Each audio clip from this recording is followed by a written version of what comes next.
What's going on, guys? It's Cliffy here. Today we're doing our first gameplay on the new Ashes cricket game. Australia versus England. Of course that's what we're going to do, just because we are, well, you know, those are the only two licensed teams that are going around in the game. There are teams that are currently in the academy that we will be going and downloading probably within the next couple of days. I'm just waiting for a few more to come in there, and then we can look at going and starting a career mode. But today we're playing at the MCG. We've got Steve Smith, we've got Morgan. Something new from Don Bradman is that the home captain, actually does toss a coin. England have called and Australia have won the toss, and we will have a bowl first, just so we can go and just go through a few things. Now, I am really liking this game. I think this is about the fourth game that I have played. At the moment, I'm just sticking on pro, and I think I'm medium with my batting and my bowling. I played my first game, I think at Allan Border Oval or Allan Border Field, whichever one it's called.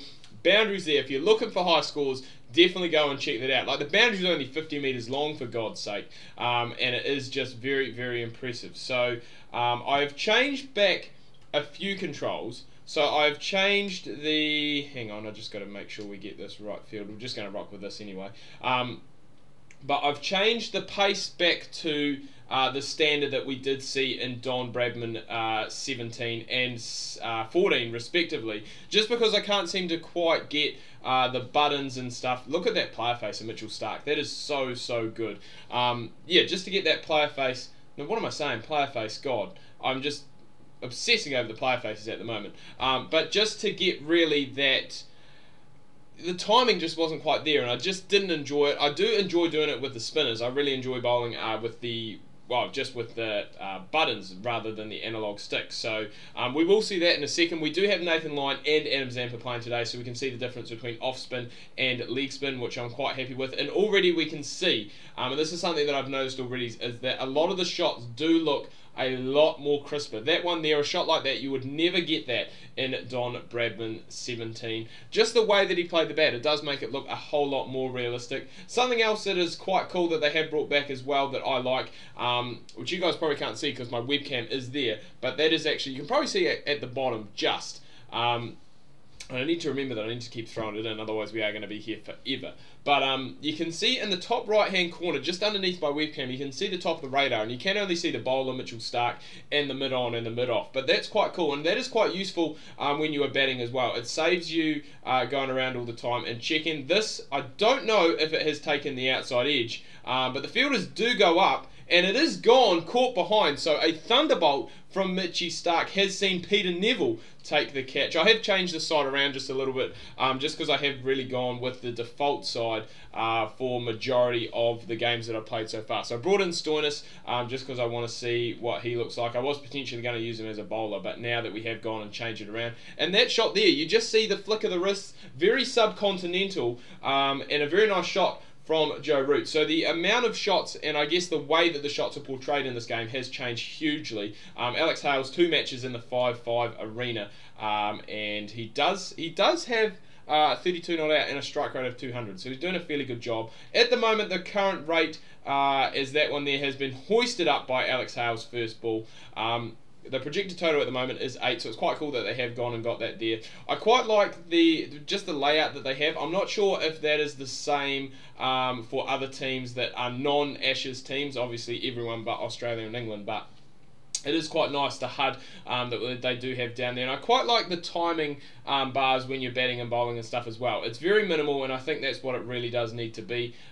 See, even that shot there, like, that's a pull shot on the back foot. It's not that short of a ball, but he has just rocked back and helped it around the corner. And again, that's something that you won't see in Don Bradman 17. So it is nice to have those changes of shots, and it just being different as well. It is really enjoyable. So this is going to be the last over of pace that we will have, and then we will be moving on to spin in the form of Nathan Lyon, who we did just see a little shot of his player face there.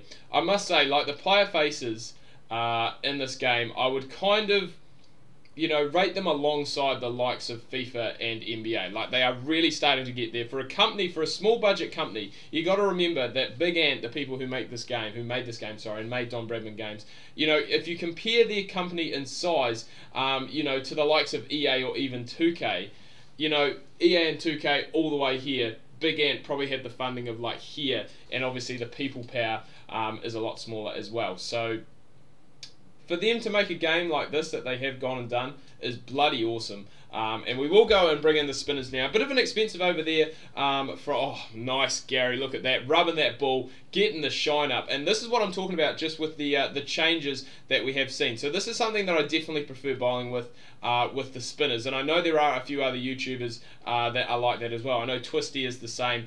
He is using basically the same controls as me. So he's using the X, well, what would you even call those buttons? Not the analogs, the other ones. And that one there has been smoked in the air, just poked at by Alex Hales, and nice Gary has gone and got the wicket. It would have been nicer, because you do actually get a trophy for getting a wicket off the third ball of a Nathan Lyon over, just like he did in that test match, I think last summer. I think it was the third ball, possibly against Pakistan, and everyone in the crowd was getting ready to give, to shout out, a big nice Gary, and then he went and took a wicket third ball as it was. So people just went absolutely crazy. Nice shot there from Morgan to go and get himself off the mark, and I must say, just the smoothness and the calmness of this game, it just looks very, very good. I mean, even the umpires look good. I know they are just, well, generic. I know Ross, who was one of the creators of the game, he is down, I think, probably at square leg at the moment. I'm not 100% sure, but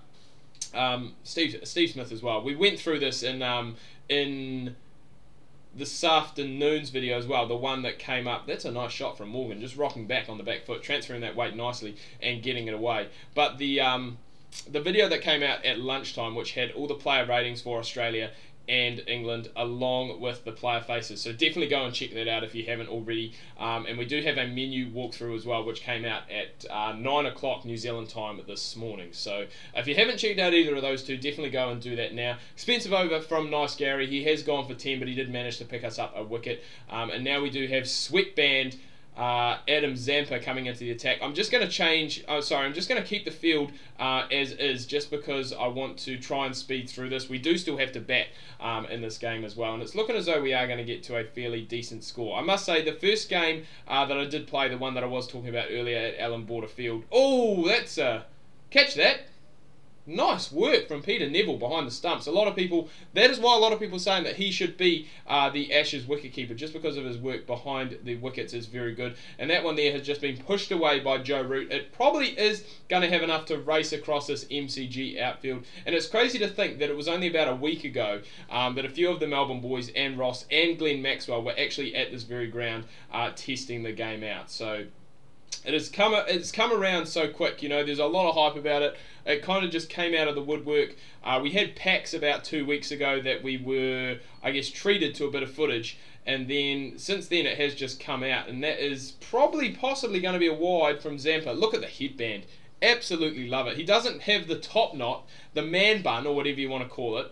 But that is probably something that could be added at a later stage, and that one there has gone past the outside edge. We get the safe hands trophy as well. It takes the outside edge of Morgan's bat, and that has been taken by Neville for, I believe, his second dismissal of the game. So Stark has got one, Zampa got one, and we are now going to bring in Pat Cummins, the pace man, for the last for the last one. So he's got 2 wickets. He actually picked them up, I believe, if my memory serves me correctly. This is actually technically a hat-trick ball for Pat Cummins, because he did pick up 2 wickets in his last 2 balls of the last game, and it has been well negated actually by Joe Root. He has just timed that, hasn't tried to overhit it at all, and again, that's the crispness and the smoothness that I am talking about in this game. It just seems to flow very, very well, and it is very, very good. So no potential hat-trick. I mean, we kind of have to call it that for Paddy Cummins, but he will be looking to go and try and clamp things down. England have got 40 on the board. They've got 8 runs.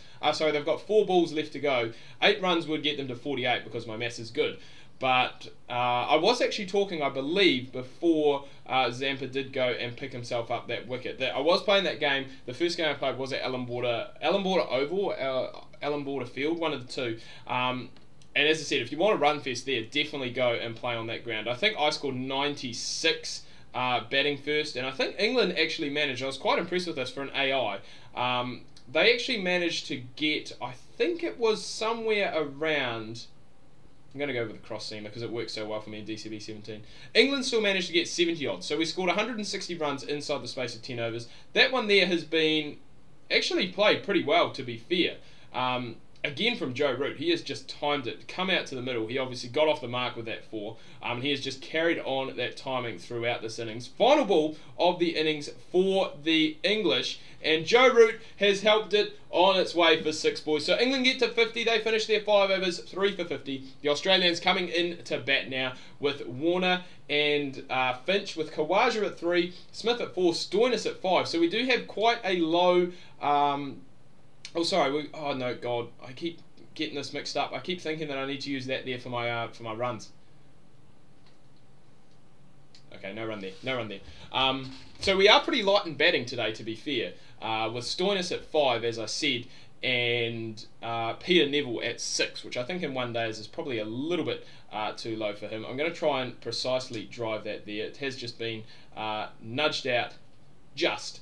And that brings Finchy on strike. So we are going to need some boundaries here.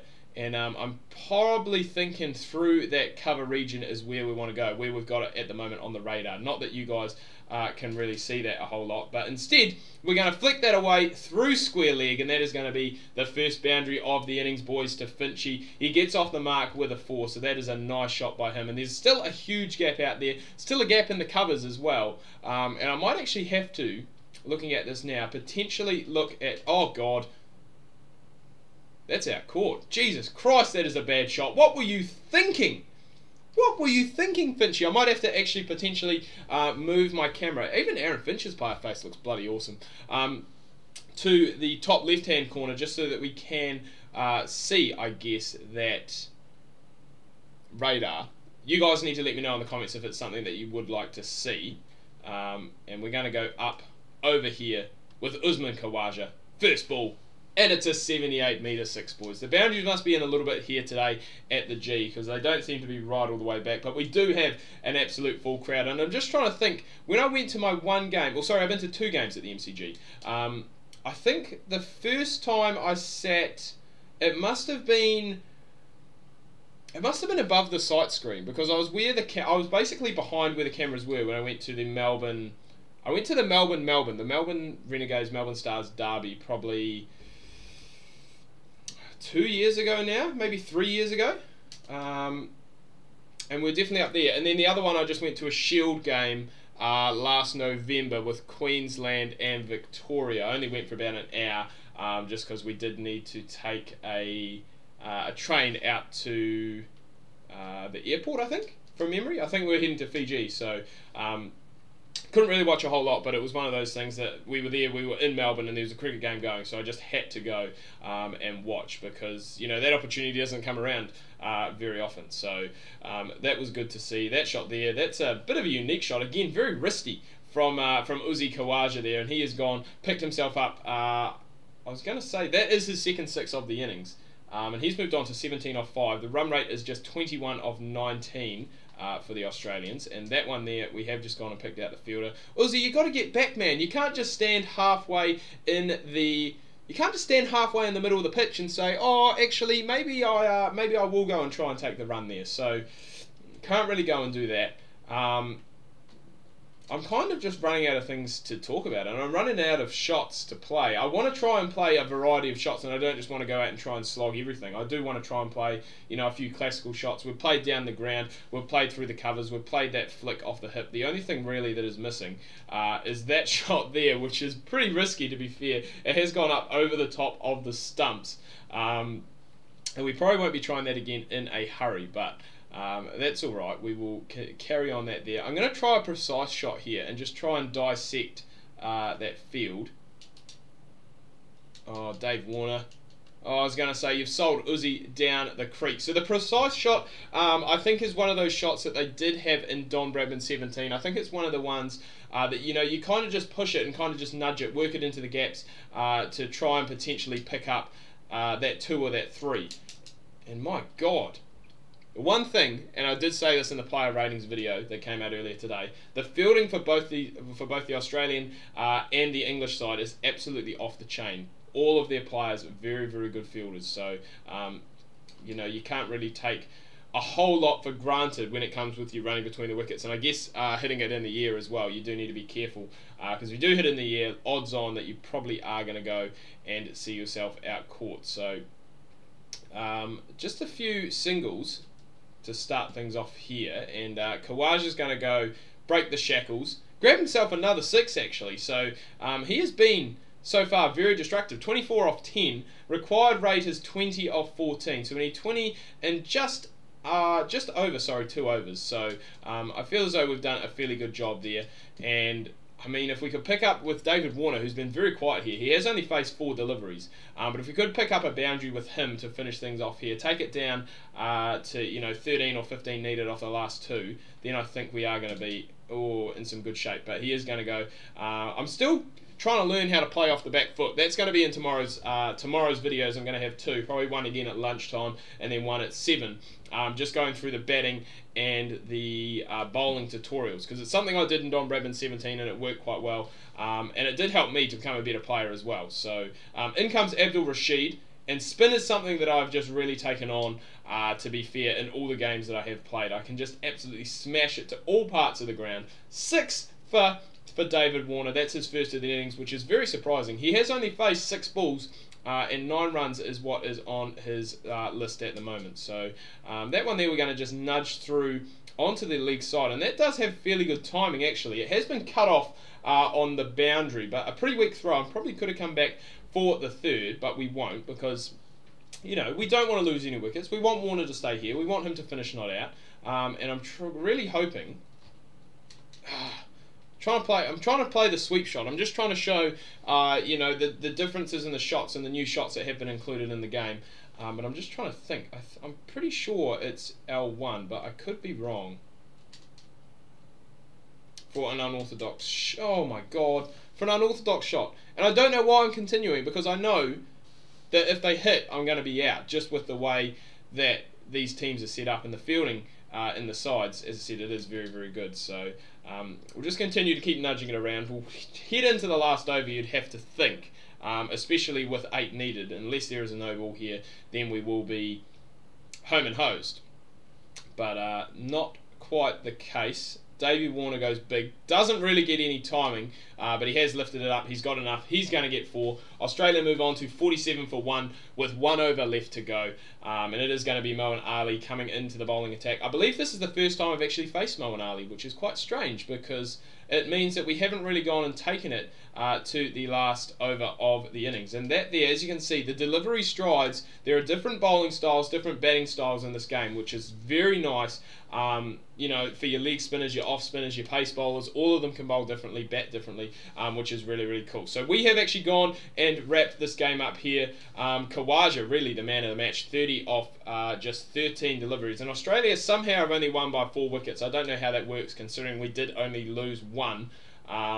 So that is very strange. Player of the match goes to Usman Khawaja. Joe Root, 29 of 12. You could have possibly given it to him, but not in a losing cause. And 3 wickets for the Australians, so I am pretty happy with that. But anyway, guys, I'm just going to see if we do actually get some XP, because we haven't got any in our first couple of games that we have gone and played. But I do hope you've enjoyed this video. Hope you have enjoyed the Ashes cricket gameplay, the first of it. There's plenty left to come. I've got competitions, tours, and career modes all planned up for the coming weeks, so make sure you hit that subscribe button and you can keep completely up to date with everything that is going on in the channel. If you have liked this video as well, drop it a thumbs up, give it a like, and until next time, ka kite anō, see you soon.